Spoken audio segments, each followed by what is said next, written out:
Hi everyone, welcome back to the Scotch Podcast. This is episode 34.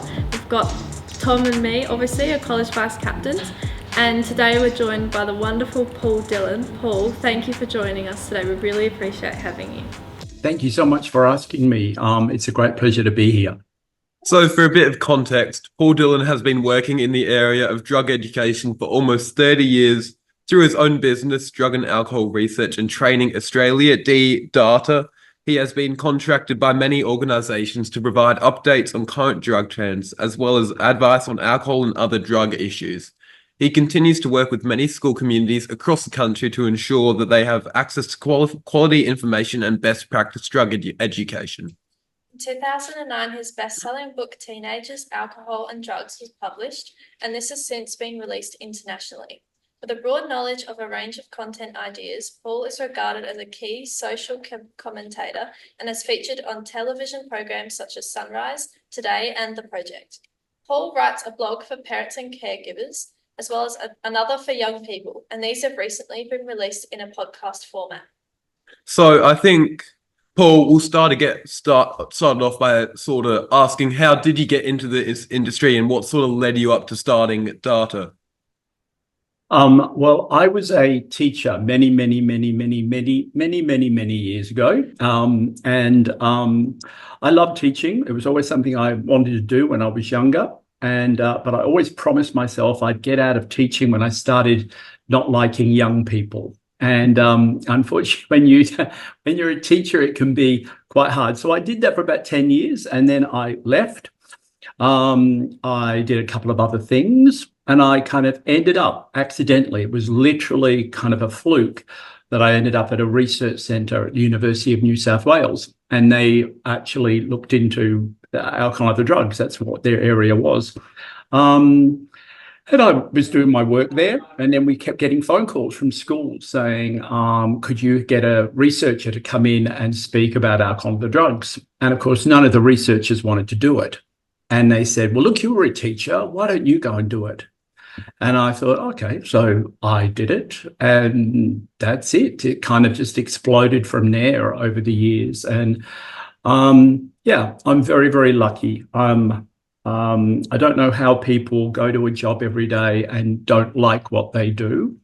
I love what I do. I'm very lucky. I get to meet fantastic young people who do incredible things. And they treat me very, very well. I feel like some schools I go to, I'm a bit like a rock star. It's kind of very, very weird. But that's how I kind of fell into it. There's a lot more to it, but that's basically it. It was a complete accident. It wasn't something that I had planned. That's awesome, and you're definitely a rock star at our schools. Next question. You could be considered to be one man taking on a national problem and single-handedly tackling generational problems. How did you come to have such a strong influence in this area and then sustain it over time with your regular visits? That's a great question, and I wish I knew. I really do. I mean, I've got to say that when I first started doing it, I wanted to make sure that I did it properly. I didn't want to be one of those people who went in and kind of lectured to kids. I didn't want to do that. So I kind of looked at all the research, and then I spent about a year talking to young people before I actually started going into schools. And I said to them, what do you want? What do you want to know? It wasn't kind of like what adults thought you should know. It was more like, what do you want to know? I also had one other thing happen. My cousin in the UK, they discovered that he was a heroin user, and he was very unwell, and my auntie was really upset. And they asked me to go over, because I was working in alcohol and drugs. They asked me to go over there and try to organise and find him a treatment program, which I did. But when I talked to him, and he was the most wonderful, wonderful guy, his name was David. David was fascinated with what I did, that I went into schools and talked about drugs. And of course, he was very into drugs in a major way. And I said to him a couple of times, what would have made a difference? What would have made a difference in your life? You know, some of the bad choices you made, what was the difference? And he often said, if someone had told me what I wanted to know instead of what they thought I should know, then you know what, most probably made a difference. He was like a big sponge. All he wanted to do was get as much information about drugs and what he was doing and dangers and all that kind of stuff. So I think that's what I do a little bit differently to other people. I don't kind of go, this is what young people need to know. It's much more, this is what young people want to know. Because most young people, all they want to know is how to look after themselves and what to do if something goes wrong. And so that's basically what I do. And so, Paul, you know, you've been described as going into some schools and being known as a rock star. You've almost built this massive empire of awareness and stuff around drug and alcohol use. Where do you see this going in the future? And what do you think might happen when you retire? I love Zoe's face as you said, you built an empire, and she kind of looked at you and went, what? Oh, great. What will happen? Yeah, I must admit, look, I'm getting older. I'm a lot older than I was when I first started doing this. And I travel, I go to about 200 schools across the country. I speak to about 120,000 young people. So last week I was in Adelaide all last week. I go to Christchurch in New Zealand on Monday. I go to Brisbane the following week to Toowoomba. And so I'm constantly traveling and trying to do this. I try to do everything else as well, like keep up with my social media and everything else. And it gets very tiring, very tiring. So realistically, I don't know how many more years I have left of doing it, but it's kind of like I don't quite know what I'll do when I stop, because people say, can you train someone up to do it? But, you know, I'm kind of selling myself. I'm not really, you know, information is not rocket science. It's, you know, anyone could really do that. But I suppose it's my style that young people kind of like more than anything else. And so you can't just find someone else to be a mini Paul Dillon. You know, you can't do that. So I think what will happen is most probably is that, you know, one day I'll stop or I'll just drop down dead. I'm not quite sure. And what will happen is someone will just come to the surface. I mean, someone will take over. And yeah, that's what I would hope would happen. But I still hope that data is there, like I've got a website and all that kind of stuff, that all of that will still be there that people can utilize. I think the other thing is you've made such a big impact on so many people that like your kind of like information and your talks have like obviously impacted like Tom and I, and we'll be telling people about like the stuff that you've told us. So it's like the legacy will be passed down, you know, like it's not just gonna flatline. Yeah, I think you've almost built a platform for more accessible talking about drug and alcohol uses. Before you, and I don't really have any memories of before you, we didn't really get talked about to that at all. So I think that's really great. So obviously your presentations are constantly changing because our world is constantly changing and you're constantly getting updates, especially with like vape and that kind of thing. So how long does it take you to write a presentation when you've got new information? And I know you put a lot of jokes into your presentation, which is why it's so engaging for us. So how long does it take for you to write a presentation, and where do you start when you've got new information? Well, I have as you know, I see young people 3 times across 3 years. I see them in year 10, year 11, year 12. So I have the base year 10 talk, which is really kind of like, and that hasn't changed a lot over the years. There's been some kind of additions to it, but that beginning where I say, you know, how do you look after a drunk friend? And then I say, you know, bread and water and all that kind of stuff. And young people just kind of look at me like, oh, I do all of those 3 things. You know, they're kind of really, that kind of gets them in. So I've never really changed that part, but the parts afterwards, certainly they change. And can I say how long it would take me to? Well, I've just been working on these New Zealand ones, and New Zealand talks are really hard because, of course, they have completely different data than they have here.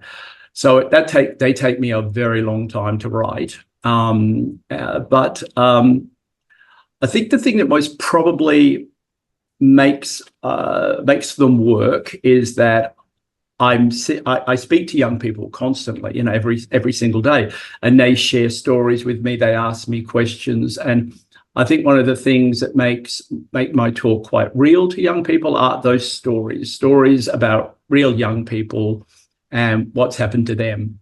And so that's constantly evolving. So there'll be a story that I will use that was like, some stories, some young people are so silly and they say really dumb things. And then, I'll share one of those things in a story, in a talk, and everyone laughs and everyone loves it. And I think, I'll use that one again. And then sometimes, I'll go for a couple of weeks and I wouldn't have said it, and then I'll forget about it. And literally I've forgotten about it for literally months and months and months. And then I go, oh, I've just remembered that. And I tell it again, and it just, it gets a lot of laughs. And a young person, a year 10 girl, said to me a number of years ago, it was the most incredible thing. She came up and she was a very intense year 10. She came up to my face about this close and she went, I really like your talks. And I said, oh, thank you. And she said, you've taken me on a journey. And I went, oh. And she goes, you'll tell a horrible part of this story and I'll be very upset. And all of a sudden I'll start laughing and then I'll be very upset again. And she was giving me this critique of my talk. And, she's this little tiny year 10 goes, oh, I like your talk. So, it's that kind of thing's amazing. And I think that whole idea of taking you on a journey, because I could actually give a talk that would be really depressing. I mean, it'd be very easy just to tell you awful story after awful story because a lot of awful things happen. But yeah, it's important to kind of balance it out a bit. Paul, not all audiences are as good as you guys are. Oh, stop And it. sometimes, honestly, I can stand in front of a group of young people sometimes and I get nothing. Nothing. I'm sitting there, I'm tap dancing, I'm thinking, oh, what else can I do? I'm throwing every joke at, and they all sit there like this. So were your favourites or? But the whole time, well, there were 4-year 12 boys a couple of years ago at Scotch who literally had faces like drop pies. They sat there and they just looked at me for 3 years like this. And when I did the driving stuff with them in their final year of high school, because they've been the same exactly all 3 years. And I looked at them when I did the driving and I said, if you look at a police officer with a face like that, you're not going to have a very good time. Just smile occasionally. Just try. Just smile.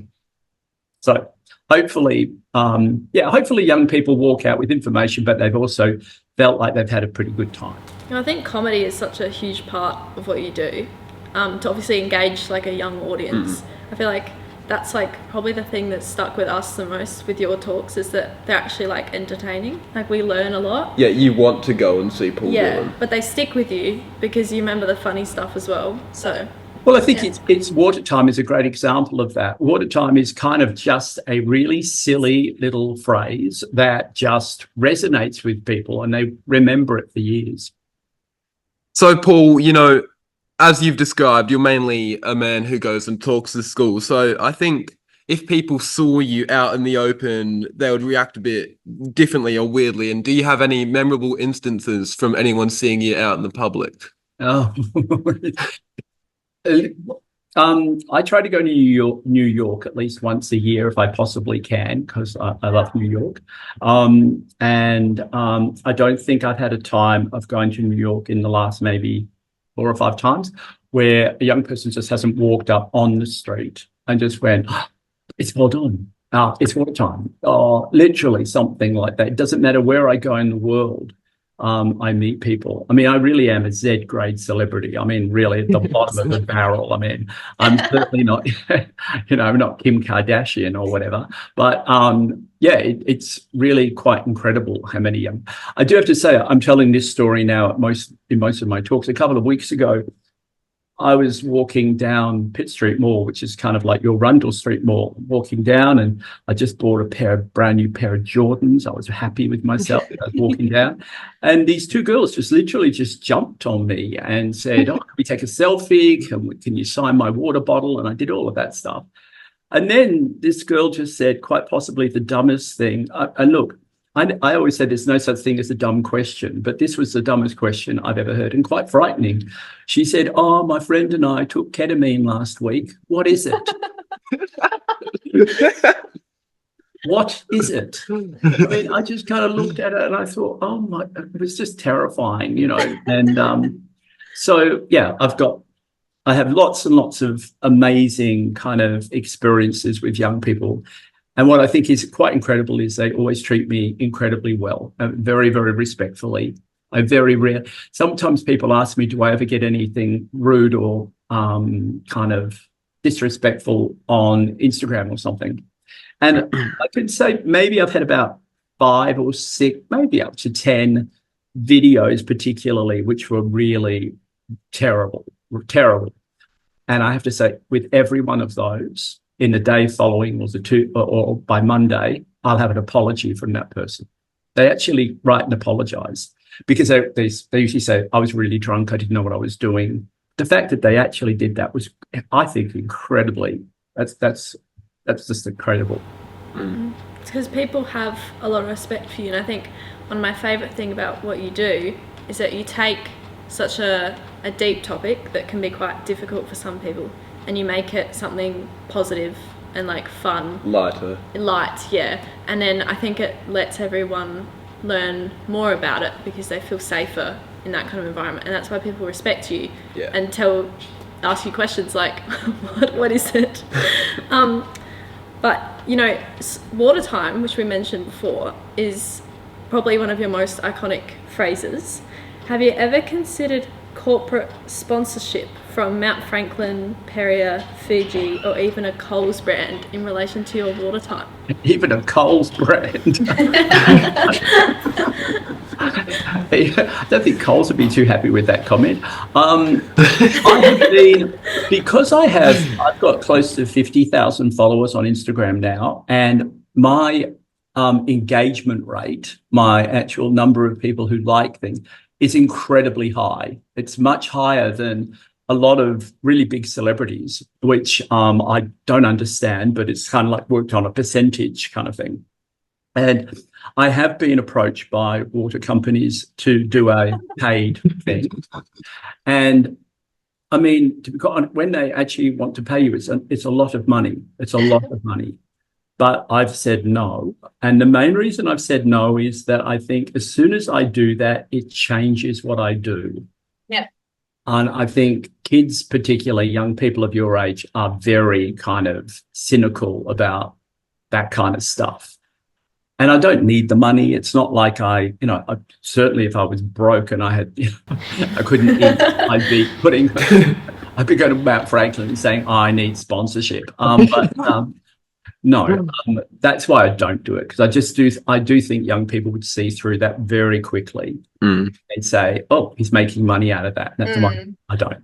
Like we become marketing almost. Yeah. Well, that's right. And I just think that's what it's about. You know, I think what we're trying to do is make sure that young people, as I say in my talks, you know, there are some young people who say to me, people make fun of It's Water Time, or they make fun of you or something at a party. And I couldn't care less. I mean, if they're saying it's water time, even just one time through the night, or they say a fistful of food one time, it just might mean that they go, oh, I need to have a glass of water.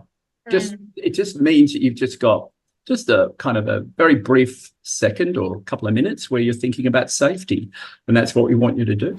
That means the message is getting across. Yeah. You know, if they're saying it, and that's just the intention at the end of the day. So there's a TikTok that I just shared yesterday or the day before. I don't know if you saw it, but there's this girl, and it's the most hysterical thing. She just kind of says she's mega cool. And she's sitting in the car and she goes, oh, there's this thing that you are, you know, you just know if you know. And she said, it's water time. Because if you hear anyone at a party say it's water time, you just know they know. I think she's seen it. I think Sophie's seen it. Very cool. It's so funny. And that's just, to me, that's just the ultimate compliment. So, Paul, we've briefly touched upon, you know, the positives of what you do and how spreading your message is really great and beneficial. But what do you think are some of the biggest challenges you face when educating young people about drugs and alcohol? Look, the biggest one by a mile is trying to walk that very fine line about making sure that you talk honestly, because I think kids can pick a fraud very, very quickly.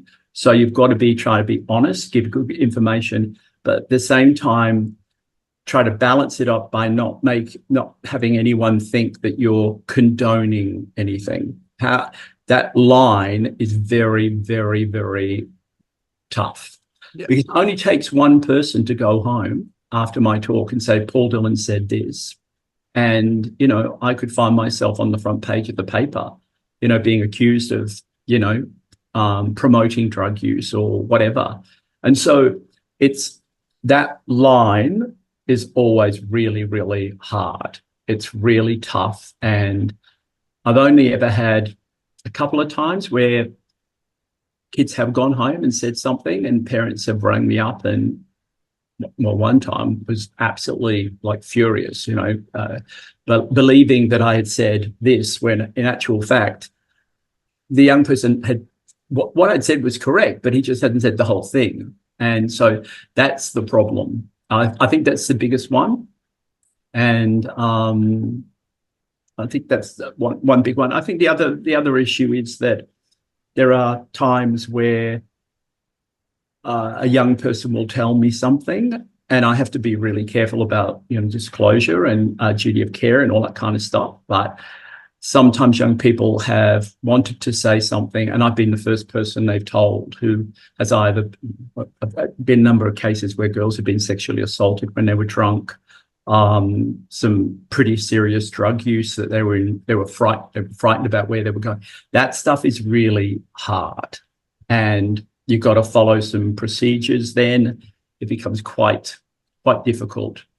But I just feel kind of privileged that a young person would even think that they want to share that with me. Do you know what I mean? That's pretty special. But you have to make it very clear to them if they do disclose a crime, I can't keep it a secret. So obviously speaking is a huge part of what you do, or your message and all of that, but the way you present your talks is probably one of the key things of how you get your information across. Who inspires you as a speaker and why do they inspire you? That's a really, really good question. I don't think anyone, to be honest. I mean, I've got to say, I hate listening to speakers. I hate it. If going to a conference for me is like hell on earth. Listening to other people speak, I don't enjoy it. I don't enjoy listening to myself. I mean, I had to record my podcast and then listen to them all. And the worst thing for me is hearing my own voice. So I don't think I've based my kind of talks on anyone else. I have just tried to make sure that, and this is what my cousin said to me. He always said, if you're yourself, it will come across. And I think that's the key. I try to be me. I don't try to be anybody else. And and that's good in one way, but it's also you're kind of vulnerable. And what happens is if a talk doesn't go well, or you have someone in the room who doesn't obviously enjoy your talk or something like that, then you take it on board. And I think that's I'm very I don't respond well to criticism. I think if I walk away from a talk and I feel like I've done it badly, I'll be very upset for quite some time. So I think that's mine. And I think one of the things that sort of is most prominent about you is the fact that you're so unique, and what comes across is that it's so you. And I think we can tell by the social media and by the talks. I think that now you're a celebrity, you can inspire yourself.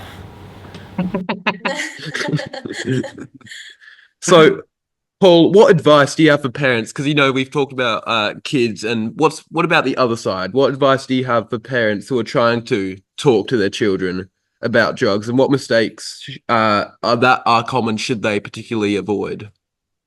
What should they avoid? Sorry, what mistakes that are particularly common? Oh, right. Oh, look, I think, parent, I don't have kids. I make it very clear to people, if I had children, they'd live in a cellar, they'd be chained to a wall, and they'd never be allowed out.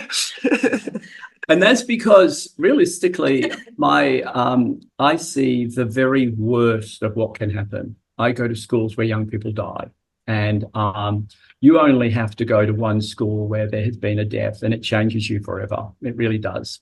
And so sometimes when I look at what parents allow their young people to do at such an early age, it just terrifies me.